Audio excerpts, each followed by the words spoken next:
Ini bukan ayam masak ungkep, bukan juga ayam masak rendang, tapi ini adalah ayam masak paleko. Makanan khas suku kaum Bugis ni memang sangat pedas tapi sedap. Jom.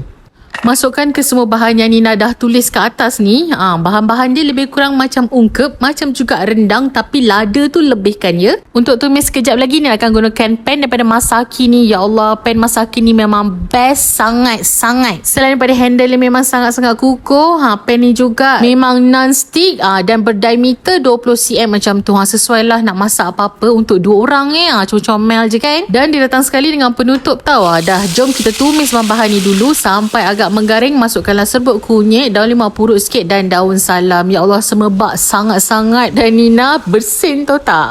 Lepas tu kan dah cantik macam ni, masukkan ayam, tunggu sampai dia keluar air sendiri, barulah kita masukkan kita punya garam dan perasa. Lepas tu nak masukkan yang paling penting ni, asam jawa. Kita kena lebihkan sikit asam jawa. Lepas tu masukkan air. Okey, masukkan juga white pepper sikit, gegor rata. Lepas tu bolehlah tutup.